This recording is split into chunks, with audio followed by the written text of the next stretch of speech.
எனக்கு அன்பான தேவ பிள்ளைகளே, இயேசு கிறிஸ்துவின் நாமத்தினாலே உங்களை நான் வாழ்த்துகிறேன். தேவனுடைய நாமத்துக்கே மகிமை உண்டாகட்டும். ஹல்லேலூயா.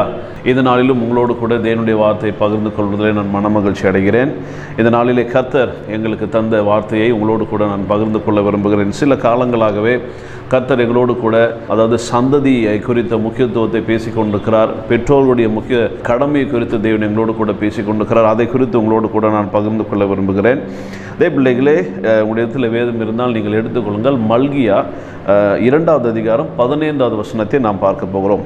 மல்கியா 2வது அதிகாரம் 15வது வசனத்திலே வேதம் இப்படியா சொல்லுகிறது: அவர் ஒருவனை அல்லவா படைத்தார், ஆவி அவரிடத்தில் பரிபூரணமாய் இருந்ததே, பின்ன ஏன் ஒருவனை படைத்தார், தேவ பக்தி உள்ள சந்ததியை பெரும்படிதானே. ஹல்லேலூயா. இதே பிள்ளைகளே, இந்த நாளிலே வேதம் இந்த இடத்துல மிக முக்கியமான ஒரு ரகசியத்தை இந்த இடத்துல சொல்லுகிறது. பிதாவாகிய நம்முடைய ஜீவனுள்ள கர்த்தர், ஆதி அந்தமுமான நம்முடைய ஜீவனுள்ள கர்த்தர், தொடக்கமும் முடிவும் இல்லாத ஒரு தேவன், நம்மை உருவாக்கின சிருஷ்டிகர். இந்த நாளிலே நாம் வேதத்தில் வாசிக்கும் போது இதே பிள்ளைகளே, அவர் சகல வல்லமையும் படைத்தவராக இருக்கிறார். வேதம் தெளிவாய் சொல்லுகிறது, அவர் எல்ஷடாய் என்கிற நாமம் உள்ளவர், அவர் சர்வ வல்லமை உள்ளவர். அவரிடத்தில் இல்லாத ஒரு பலனோ வல்லமையோ கிடையாது. அவரால் செய்ய முடியாத ஒரு அதிசயமோ அற்புதமோ கிடையாது. வேதம் தெளிவாய் சொல்லுகிறது. கர்த்தர் நம்மிடத்தில் கேட்பது, என்னால் செய்யக்கூடாத ஒரு காரியம் ஒன்றுண்டோ? இதே பிள்ளைகளே, இந்த உலகத்தை ட்ராவல் பண்ணுற நிறைய பேர் நம்ம பார்க்குறோம். இன்றைக்கி நாம் உலகத்தை ட்ராவல் பண்ண வேண்டிய அவசியம் குறைந்து இருக்கிறது. ஏனென்றால் இன்றைக்கி டெலிவிஷனில் அநேக சேனல்கள், அவர்கள் நேஷ்னல் ஜியோகிராஃபிக் சேனலாக இருக்கட்டும் அல்லது டிஸ்கவரி சேனலாக இருக்கட்டும், இதே பிள்ளைகளே, அநேக சேனல்கள் என்ன செய்கிறார்கள், உலகத்தை அவர்கள் நமக்கு படம் பிடித்து காட்டுகிறார்கள். அநேக தேவன் உருவாக்கின படைத்த மலைகள், குன்றுகள், ஆறுகள், பல பிரதேசங்கள் அவர்கள் காண்பிக்கிறார்கள். இது எல்லாமே இதே பிள்ளைகளே, அது உயிரினங்களாக இருக்கட்டும், இயற்கையாக இருக்கட்டும், இதே பிள்ளைகளே, நம்முடைய பிதாவானவர் உருவாக்கின அந்த மகா அற்புதமான அந்த படைப்பை நாம் இந்த நாளிலே தொலைக்காட்சி மூலமாக நாம் பார்க்கிறோம். ஒவ்வொரு முறையும் நான் ஏதாவது ஒன்று பார்க்கும்போது, நாம் ஆராதிக்கிற தேவன் இப்படி படைத்திருக்கிறாரே, இவ்வளவு ஞானம் உள்ளவராக இருக்கிறாரே, இவரை போல ஒரு ஆர்டிஸ்ட் இல்லை அப்படின்னு சொல்லிட்டு நான் இருதயத்தில் நான் சிந்தித்து கொள்வேன். அப்படிப்பட்ட சர்வ வல்லமையுள்ள தேவன் பிள்ளைகளே, வேதம் இந்த இடத்துல சொல்லுகிறது, அவர் ஒருவனை அல்லவா படைத்தார். ஹல்லேலூயா. நாம் ஆதியாகமத்துக்கு செல்லும் போது அந்த இடத்துல கர்த்தர் 6 நாட்களும் எல்லாவற்றையும் படைத்திருக்கிறார். 7வது நாள் அவர் ஓய்ந்து இருப்பதற்கு முன்பதாக அந்த 6வது நாளில் இதே பிள்ளைகளை அவர் மனிதனை, அதாவது ஆதாமை அவர் உருவாக்கினார் என்று வேதத்தில் நாம் வாசிக்கிறோம். நன்றாய் கவனிங்கள். இதே பிள்ளைகளே, கர்த்தர் ஆதாமை ஒரு புருஷனாக, அதாவது புருஷன் என்றால் வேதத்தின்படி ஒரு ஆண், ஒரு மேல், இதே பிள்ளைகளே ஒரு புருஷனாக, ஒரு ஆணாக ஆதாமை கர்த்தர் படைத்திருக்கிறார். நன்றாய் கவனிங்கள் தேவ பிள்ளைகளே, இந்த இடத்துல வேதம் சொல்லுகிறது, அவரிடத்தில் ஆவி பரிபூரணமாக இருக்கும்போது அவர் ஏன் ஒருவனை படைக்க வேண்டும்? ஹல்லேலூயா. நீங்கள் இன்னும் ஆழமாய் சிந்தித்து பார்த்தால் இதே பிள்ளைகளே, அந்த ஆதாமுக்குள் அவர் மொத்த உலகத்தில் இருக்கிற கம்ப்ளீட் பாப்புலேஷனை தேவன் ஆதாமுக்குள் வைத்திருந்தார். ஹல்லேலூயா. இதே பிள்ளைகளே, ஆதாமை அவர் உருவாக்கினார். அவர் என்ன செய்தார்? அதன் பின்பு ஏவாளை தனியாக உருவாக்கினார். ஆதாமுடைய விலா எலும்பை எடுத்து ஏவாளை அவர் உருவாக்கினார். அவர்களை ஒரு தம்பதியாக வைத்தார். அதன் பின்பு நடந்த சம்பவங்கள் உங்களுக்கு தெரியும். இதே பிள்ளைகளே, அதன் பின்பு அவர்கள் ஒரு குடும்பமாய் மாறினார்கள். நன்றாய் கவனிங்கள் தேவ பிள்ளைகளே, இந்த இடத்துல வேதம் என்ன சொல்லுகிறது? அவர் ஒருவனை அல்லவா படைத்தார், ஆவி அவரிடத்தில் பரிபூர்ண இருந்ததே, பின்பு ஏன் அவர் ஒருவனை படைத்தார் என்று வேதம் கேட்கிறது. என்னவென்றால் இதே பிள்ளைகளே, அவர் ஆதாமை மாத்திரம்தான் படைப்பதற்கான வல்லமை உள்ளவரா? அவர் நினைத்தால் ஒரே நேரத்தில் இந்த உலகத்தில் இருக்கிற சகல கோடி மக்களையும் ஒரு நிமிஷத்தில், ஒரு நொடி பொழுதில் அவர் படைக்க முடியும் அல்லவா? இதே பிள்ளைகளை, வேதம் தெளிவாய் சொல்லுகிறது, அவர் உண்டாக கடவது என்று அவர் சொன்ன வார்த்தையில் அநேக காரியங்கள் உண்டானது என்று வேதத்தில் வாசிக்கிறோம். அவர் வேறு எந்த மாய மந்திரங்கள், தந்திரங்களோ, கரங்களை அசைத்து அதெல்லாம் ஒன்றுமே அவர் செய்யவில்லை. இதே பிள்ளைகளை, வேதம் தெளிவாய் சொல்லுகிறது, அவர் சர்வ வல்லமையுள்ள தேவன், உண்டாக கடவது என்று அவர் சொன்ன வார்த்தை சகலவற்றையும் அதை உருவாக்கினது. ஹல்லேலூயா.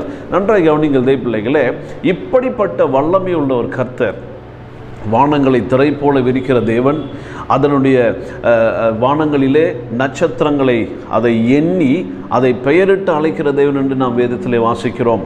இப்படிப்பட்ட வல்லமையுள்ள ஒரு கர்த்தர் பிள்ளைகளை ஏன் ஒரே ஒரு மனுஷனை படைக்க வேண்டும்? இவ்வளவு நட்சத்திரங்களை படைத்தவர், இவ்வளவு தண்ணீரை படைத்தவர், இவ்வளவு மரம் செடி கொடிகளை படைத்த நம்முடைய பிதா ஏன் மனுஷனை மாத்திரம் அநேகராய் அவர் படைக்காமல் பிள்ளைகளை ஒருவனாய் படைக்க வேண்டும்? நன்றாக கவனிங்கள் பிள்ளைகளே, வேதம் தெளிவாய் சொல்லுகிறது, ஒருவனை அவர் படைத்ததற்கான நோக்கம் என்னவென்றால் அவர்களை ஒரு குடும்பமாக மாற்றி பிள்ளைகளே ஒரு தேவ பக்தி உள்ள சந்ததியை பெரும்படி தானே. ஆமேன்னு சொல்லுங்க பார்க்கலாம். ஹல்லேலூயா. பிள்ளைகளே, இந்த ஆதாமுக்கு கர்த்தர் ஒரு ஏவாளை தருகிறார். இவர்கள் இருவரும் இணைந்து ஒரு தேவ பக்தி உள்ள சந்ததியை தேவனுக்காக அவர்கள், நான் சிம்பிளாக சொல்லணும்னா கர்த்தருக்காக ஒரு பயபக்தி உள்ள பிள்ளைகளை பெற்றெடுக்க வேண்டும் என்பதற்காக கர்த்தர் அதை செய்திருக்கிறார். ஹல்லேலூயா.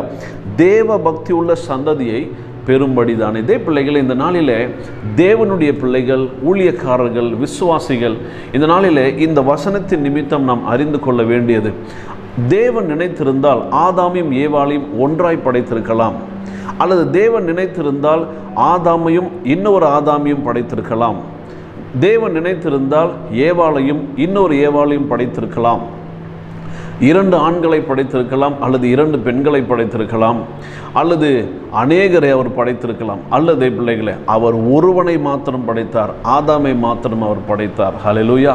இவர்கள் நிமித்தம் ஒரு பயபக்தியுள்ள சந்ததியை நாம் கொண்டு வர வேண்டும் என்பதற்காக. ஹல்லேலூயா.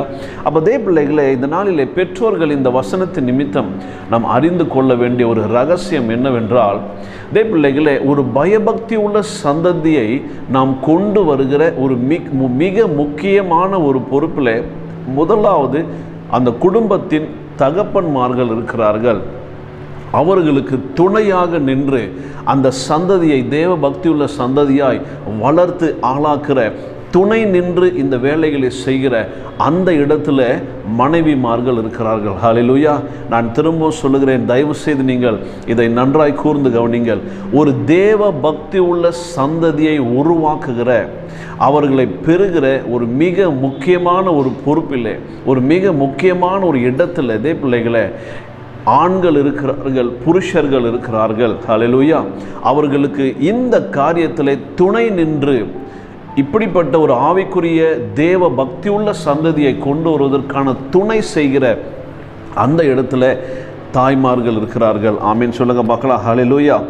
பிள்ளைகளே, இந்த நாளிலே நாம் உலகத்திலே பார்க்கும்போது அநேக கிறிஸ்தவர்களாக இருக்கட்டும், விசுவாசிகளாக இருக்கட்டும், ஊழியக்காரர்களாக இருக்கட்டும், பிள்ளைகளை பெற்றோருக்கும் பிள்ளைகளுக்கும் ஒரு பிரச்சனை இருந்து கொண்டே இருக்கிறது. தகப்பனுக்கும் மகனுக்கும் எப்பொழுது பார்த்தாலும் மனஸ்தாபங்களும் பிரிவினைகளும் இருக்கிறது. பிள்ளைகளே, அல்லது தாய்க்கும் மகளுக்கும் அநேக மனஸ்தாபங்கள் அல்லது ஒரு பிரிவினைகள் இருந்து கொண்டிருக்கிறது. அந்த குடும்பத்தில் பார்த்தால் ஒரு அமைதி இருக்காது, ஒத்து போக மாட்டார்கள், ஒரு ஒற்றுமை இருக்காது. இப்படி பல காரியங்கள் நம் குடும்பத்தில் பார்க்க முடியும்.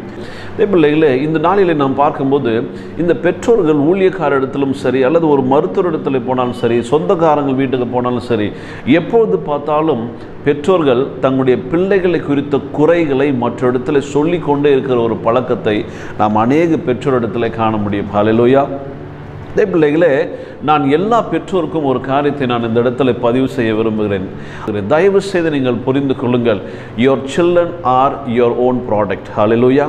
தே ஹவ் கம் ஃப்ரம் யூ. நன்றாய் தெரிந்து கொள்ளுங்கள் பிள்ளைகளே, உங்களுடைய பிள்ளைகள் அவர்கள் நல்லவர்களோ கெட்டவர்களோ, அவர்கள் கீழ்ப்படுகிறவர்களோ கீழ்ப்படியாதவர்களோ, அவர்கள் அழகாக இருக்கிறார்களோ அல்லது அவர்கள் உங்களுக்கு பிடித்தம் இல்லாமல் இருக்கிறார்களோ, அவர்கள் பார்க்க எப்படி இருந்தாலும் பிள்ளைகளே, அவர்கள் சரீரத்தில் மெலிந்திருந்தாலும் சரி, புஷ்டியாக இருந்தாலும் சரி, அவர்கள் குள்ளமாக இருந்தாலும் சரி, அவர் ஹைட்டாக இருந்தாலும் சரி, அவர்கள் பலவீன சுகவீனங்களோடு இருந்தாலும் சரி, அவர்கள் எப்படி இருந்தாலும் பிள்ளைகளே, they have come from you. அவர்கள் உங்களிடத்திலிருந்து வந்தவர்கள்.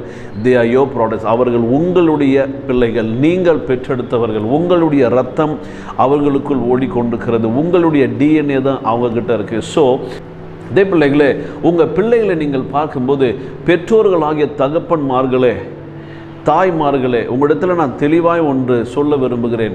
when you are looking at your children, you are looking at yourself, because they are your own mirror. அவர்கள் உங்களுடைய முகம் பார்க்கும் கண்ணாடியாக இருக்கிறார்கள். நன்றாக கவனிங்கள் தேவ பிள்ளைகளே. என் பிள்ளை கீழ்ப்படைய மாட்டேங்கிறான் அப்படின்னு அநேகர் மற்ற இடத்துல அவர்கள் சொல்லுகிறார்கள் என்றால், பெற்றோர்கள் you have to check your self. நீங்கள் உங்களே உய்ந்து ஆராய்ந்து பார்த்து கொள்ள வேண்டும். நீங்கள் கீழ்ப்படிந்தீர்களா? உங்கள் பெற்றோருக்கு நீங்கள் கீழ்ப்படிந்தீர்களா? அதை நீங்கள் இப்பொழுது பார்க்க வேண்டும். அல்லது தேவனுக்கு நீங்கள் கீழ்ப்படுகிறீர்களா? அப்படி என்றால் தேவ பிள்ளைகளே, உங்கள் பிள்ளைகள் தேவனுக்கு கீழ்ப்படிவார்கள். So they are coming from you. நீங்கள் அவர்களை குறை சொல்கிறீர்கள், ஆனால் நீங்கள் உங்களையே குறை சொல்லிக் கொள்வதற்கு சமமானது. ஹல்லேலூயா.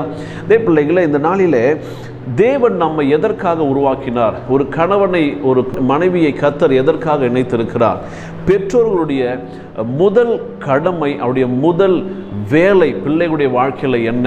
அவர்களுக்கு திருமணத்திற்கான சொத்து சேர்த்து வைப்பதோ, அல்லது அவர்களுக்கு படிப்புக்காக கடினமாய் உழைப்பதோ, அல்லது தேவ பிள்ளைகளை அவர்களுக்கு சமையல் செய்து கற்றுக் கொடுப்பதோ, அல்லது அவர்களை விளையாட்டிலே அவர்களை வளர்த்து விடுவதோ, அல்லது திடகாத்திரமாய் மாற அவர்களை உடற்பயிற்சி செய்வதற்கும், உலக காரியத்தில் அவர்கள் வாழ்க்கை பாடங்களை கற்றுக்கொள்வதற்கும் அவர்களுக்காக நீங்கள் செய்கிற காரியங்கள் முதன்மையானது அல்ல. ஹல்லேலூயா. நன்றாய் தெரிந்து கொள்ளுங்கள். அவர்களை பயபக்தி உள்ளவர்களாய் வளர்க்க வேண்டியது, அவர்களை பயபக்தி உள்ளவர்களாய் தேவனுக்கு கீழ்ப்படிந்து தேவனுக்கு பயபக்தியோடு வளர்கிற பிள்ளைகளாய் அவர்களை நீங்கள் சரி செய்து அவர்களை அப்படி வளர்ப்பது தான் எல்லா பெற்றோர் மீதும் இந்த வேத வசனத்தின்படி, மல்கியா 2வது அதிகாரம் 15வது வசனத்தின்படி கர்த்தர் நமக்கு கொடுத்திருக்கிற ஒரு கட்டளையா இருக்கிறது. ஹல்லேலூயா. அப்ப தேவ பிள்ளைகளே, கர்த்தர் ஏன் ஒருவனை படைத்தார் என்றால், கர்த்தர் ஏன் ஒரு ஆணை படைத்தார்? ஹல்லேலூயா. ஒரு குடும்பத்திலே அந்த ஆண் நிமித்தம் கர்த்தர் ஒரு தேவ பக்தியுள்ள சந்ததியை கொண்டு வர வேண்டும் என்பதற்காக. நன்றாய் கவனிங்கள். தாய்மார்கள், பெண்கள், தேவ பிள்ளைகளே, அந்த பிள்ளைகளை தாங்கும் அவர்கள் ஒரு பையை போல இருக்கிறார்கள். இந்த ஆண் கொடுக்கிற அந்த குழந்தையை அவர்கள் தாங்கி வளர்க்கிற ஒரு பையை, ஒரு பேகை போல இருக்கிறார்கள். தேவ பிள்ளைகளே, அந்த பேகு சரியாக இருக்கணும். அந்த பேகு பழைய பேகா, அல்லது அந்த பேகு பொட்டரிச்ச பேகா, அந்த பேகு கிழிஞ்சு போகிற பேகா இருக்கக்கூடாது. தாய்மார்கள் எப்படி இருக்கணும்? பிள்ளைகளை சகலவற்றிலும் அவர்கள் தாங்கி துணை நின்று வளர்க்க வேண்டும். ஹல்லேலூயா. நன்றாய் கவனிகள் தேவ பிள்ளைகளை. உங்களுக்கு நான் 3 காரியங்களை நான் சொல்ல விரும்புகிறேன். தேவ பிள்ளைகளை, முதலாவது, பெற்றோர்கள் பிள்ளைகளை வளர்க்க வேண்டிய காரியத்தில் அவர்கள் முதலாவது கற்றுக்கொள்ள வேண்டிய அல்லது அவர்கள் செய்ய வேண்டிய முக்கியமான ஒரு காரியம் என்னவென்றால், தேவ பிள்ளைகளை, பெற்றோர்களே நீங்கள் என்ன செய்ய வேண்டும்? You have to imitate Jesus Christ to your children. அதாவது நீங்கள் உங்கள் பிள்ளைகளிடத்தில் இயேசு கிறிஸ்துவுக்கு போல அவருடைய கிரியைகள், அவருடைய குணநலன்கள், அவர்களுடைய இயேசு கிறிஸ்துடைய பழக்க வழக்கங்களை நீங்கள் உங்களுடைய பிள்ளைகள் பார்க்கும்படியாக நீங்கள் அவர்களை வளர்க்க வேண்டும். ஹல்லேலூயா.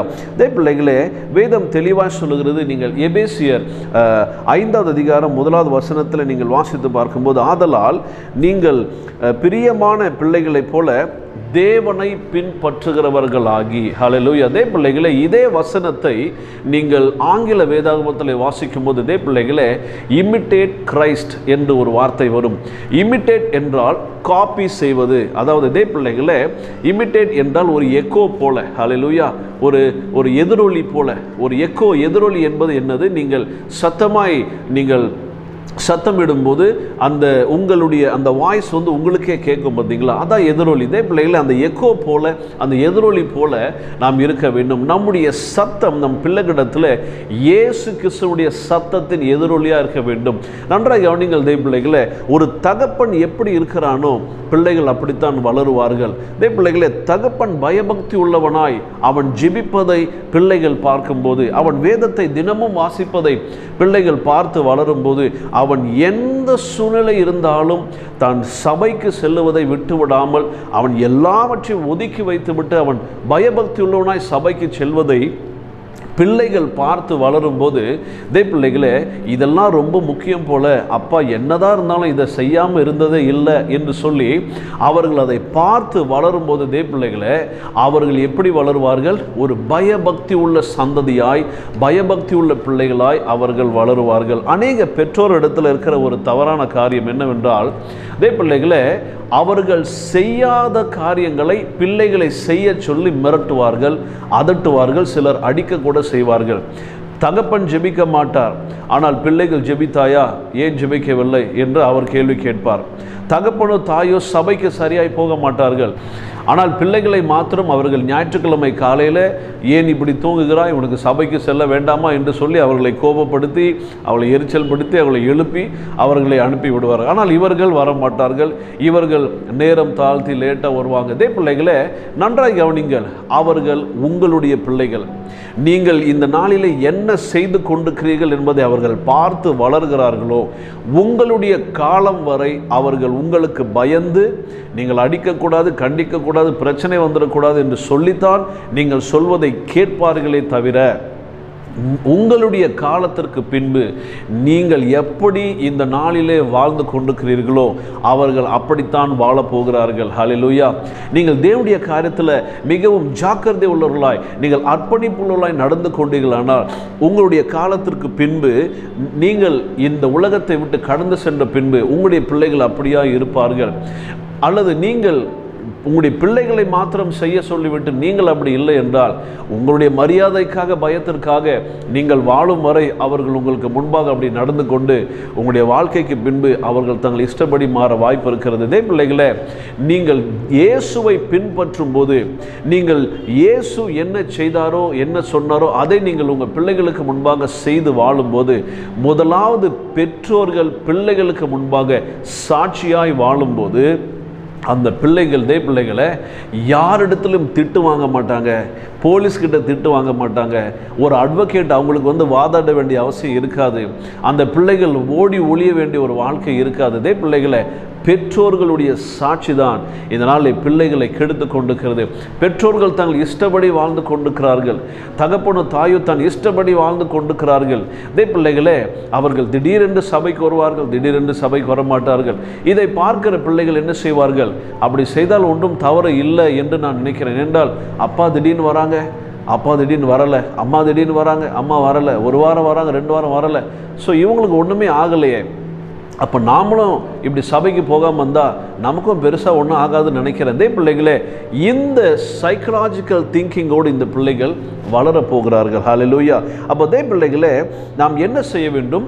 we must imitate Christ because your children are imitating you. உங்கள் பிள்ளைகள் உங்களை பின்பற்றுகிறவர்களாக இருக்கிறதுனால பிள்ளைகளே நீங்கள் உங்கள் நடை, உங்களுடைய உடைகள், உடைய பாவனைகள், உடைய வார்த்தைகள், உடைய வாழ்க்கை முறைகள் எல்லாவற்றிலும் நீங்கள் என்ன செய்ய வேண்டும்?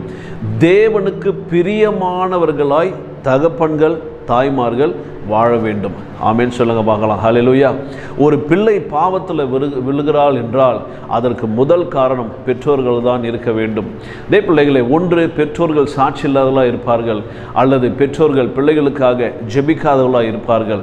நன்றாக கவனிங்கள் பிள்ளைகளை, முதலாவது பெற்றோர்களாகிய நீங்கள் எப்படிப்பட்டவர்களாக இருக்கிறீர்களோ உங்கள் பிள்ளைகள் அப்படிப்பட்டவர்களாக தான் வளருவார்கள். நீ ஏன்டா இப்படி இருக்கிற, நீ ஏமா இப்படி இருக்கிறன்னு சொல்லி தாயோ தகப்பனோ பிள்ளைகளை, தன்னுடைய பெண் பிள்ளைகளையோ தன்னுடைய ஆண் பிள்ளைகளையோ திட்டுவதோ அடிப்பதோ அது தவறான ஒரு காரியம். முதலாவது பெற்றோர்கள் நீங்கள் உங்களை உய்ந்து ஆராய்ந்து சோதித்து பார்க்க வேண்டும். பிள்ளைகளே ஒரு தகப்பனோ தாயோ அதிகமாய் இனிப்பு சாப்பிட்டு கொண்டு பிள்ளைகளிடத்தில் நீ அதிகமாக இனிப்பு சாப்பிடக்கூடாது, உனக்கு டயபெட்டிஸ் வந்துவிடும் என்று சொன்னால் அந்த பிள்ளைகள் கேட்பார்களா? முதல்ல நீ சாப்பிடுவதை நிறுத்துப்பா, அப்புறம் என்கிட்ட சொல்லுன்னு சொல்ல மாட்டாங்களா? பிள்ளைகளே இந்த காலத்தில் பிறந்து வளர்கிற பிள்ளைகள் எல்லாம் நீங்கள் 20-30 வயதில் என்ன பேசினீர்களோ, என்ன செய்தீர்களோ அவர்கள் அதை 5-6 வயதில் பேசுகிறார்கள், செய்கிறார்கள். பிள்ளைகளே they are more matured and they are more understanding than you and me. இந்த நாளிலே பிள்ளைகள் உங்களையும் என்னையும் விட அதிக முதிர்ச்சி அடைந்தவர்களாக, புரிந்து கொள்ளுவர்களாக இருக்கிறார்கள். அது நிமித்தம் அவர்களுக்கு முன்பாக பெற்றோர்கள் என்ன செய்ய வேண்டும்?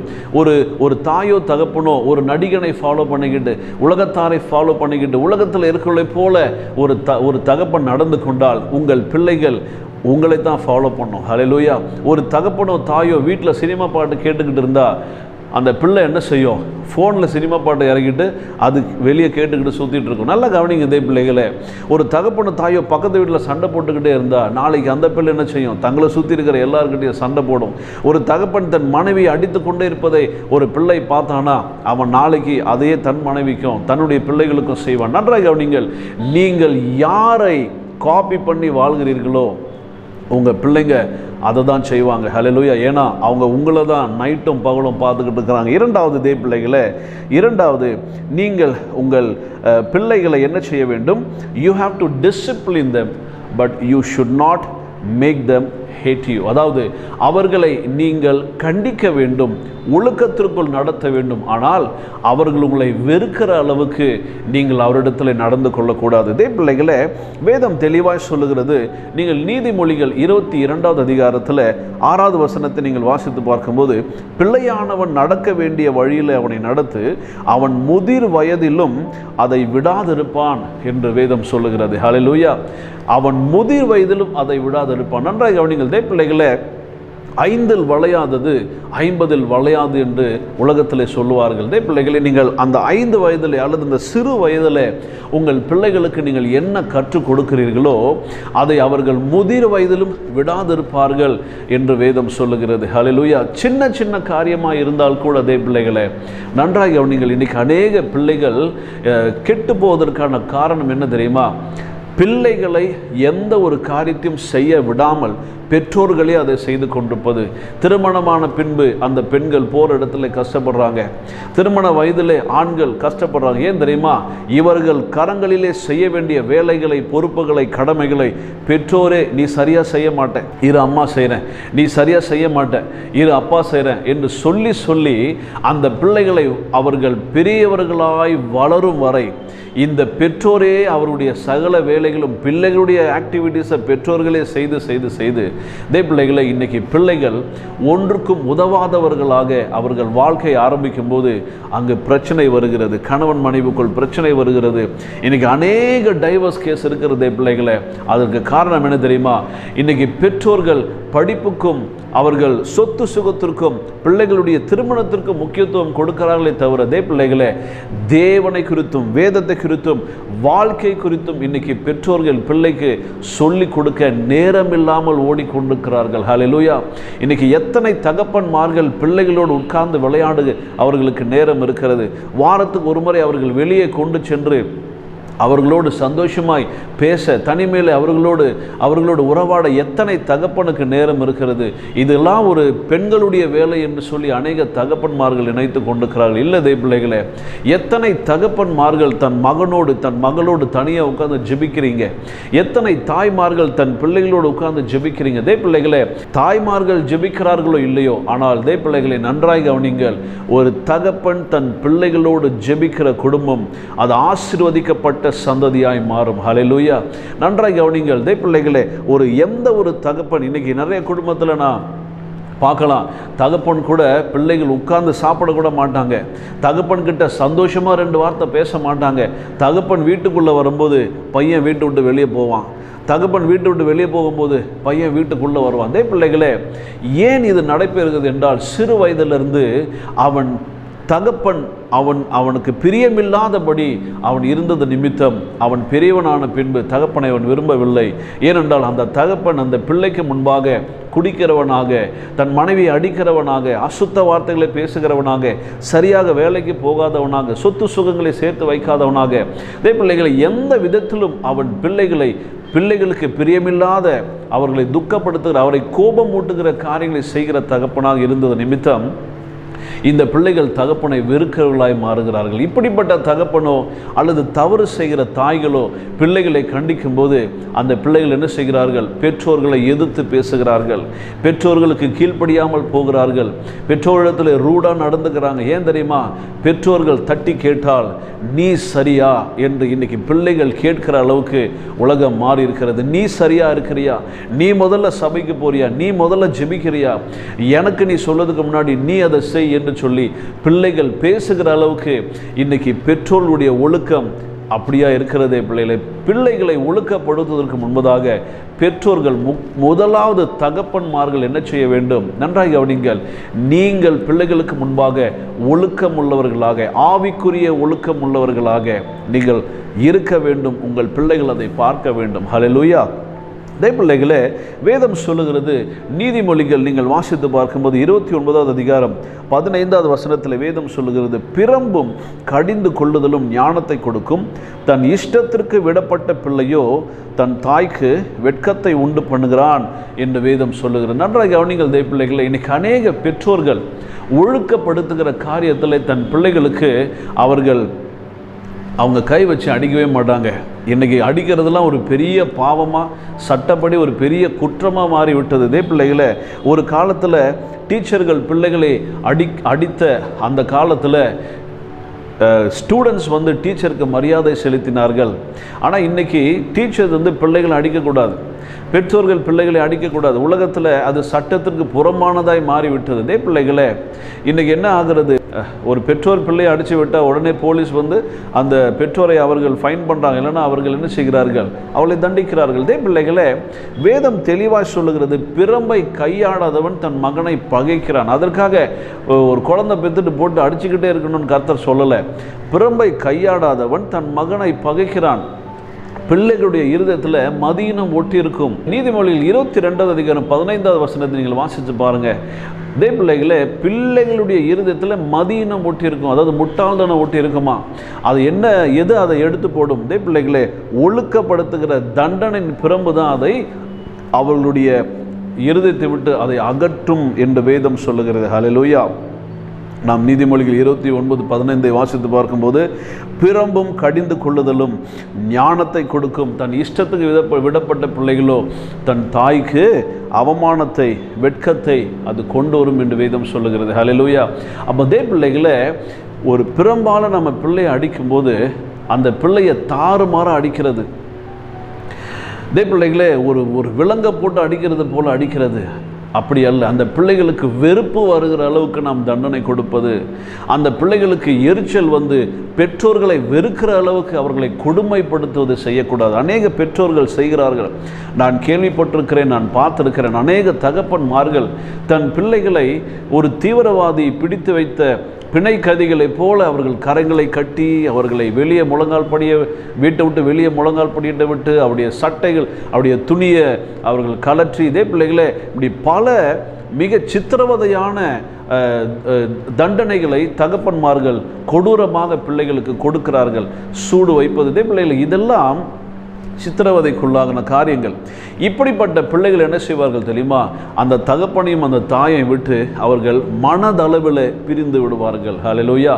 ஒரு மனதளவில் பிரிந்து அவர்கள் சம்பாதிக்கிற நாட்கள் வந்த உடனே, பெற்றோர்களை சார்ந்து வாழ வேண்டிய நாட்கள் முடிந்து போகும்போது இதே பிள்ளைகளை அவர்கள் சுயமாய் சம்பாதித்து தங்களை பார்த்து கொள்ள வேண்டிய நாட்கள் வந்தவுடனே அந்த பிள்ளைகள் அவர்கள் மனதளவில் ஏற்கனவே பிரிந்தவர்கள் சரீரத்தில் பெற்றோரை விட்டு தூரம் போவார்கள். முதலாவது இதே பிள்ளைகளை, யூ மஸ்ட் இமிட்டேட் கிரைஸ்ட். நீங்கள் என்ன செய்ய வேண்டும்? இயேசுவை நீங்கள் அவர்களுக்கு காண்பிக்க வேண்டும். ஹல்லேலூயா. இயேசுவை போல நீங்கள் நடந்து கொள்ளும்போது உங்களுடைய பிள்ளைகள் உங்களை பார்த்து அதே போல நடந்து கொள்வார்கள். இரண்டாவது, உங்கள் பிள்ளைகளை ஒழுக்கப்படுத்துங்கள், ஆனால் உங்களை வெறுக்கிற அளவுக்கு தண்டிக்காதீர்கள். மூன்றாவது, உங்கள் பிள்ளைங்களுக்கு தயவு செய்து ஆசீர்வாதங்களை சேர்த்து வையுங்கள். தே பிள்ளைகளை அவர்கள் உங்கள் நிமித்தம் கஷ்டப்படாமல் இருப்பதற்காக. தே பிள்ளைகளை நான் திரும்பவும் சொல்லுகிறேன், மல்கியா 2வது அதிகாரம் 15வது வசனத்தில் கர்த்தர் பெற்றோர்களுக்கு கொடுத்த முக்கியமான ஒரு பொறுப்பு ஒரு பக்தி உள்ள சந்ததியை உருவாக்க தான். நான் ஐஏஎஸ் ஆக போகிறேன், நான் கலெக்டர் ஆக போகிறேன், நான் இப்படி ஆக போகிறேன், அப்படி ஆக போகிறேன். பிள்ளைங்களை நீங்கள் படிக்க வைங்க, தப்பே கிடையாது. ஆனால் அவர்களுக்குள் பயபக்தி இல்லை என்றால் நீங்கள் பெற்றோராக இருப்பதற்கான குவாலிஃபிகேஷன் உங்களுக்கு சுத்தமாக இல்லை. அதை வேதத்தின்படி நான் சொல்லுகிறேன். ஹல்லேலூயா. நன்றாக கவனிங்கள் தேவ பிள்ளைகளை, உங்கள் பிள்ளைகளுடைய வாழ்க்கை, தேவனுடைய திட்டம், சித்தம், நோக்கம் உங்கள் கையில் தான் கர்த்தர் கொடுத்துருக்கிறார். நீங்கள் தான் அவர்களுக்கு முன்பாக சரியாக இருந்து உங்கள் பிள்ளையுடைய வாழ்க்கையில் ஆசீர்வாதத்தை வளர்க்க செய்ய வேண்டும். கர்த்தர் இந்த வார்த்தைகளை ஆசீர்வதிப்பாராக. கர்த்தர் இதை பார்த்து கொண்டிருக்கிற உங்களையும் ஆசீர்வதிப்பாராக. ஆமென்.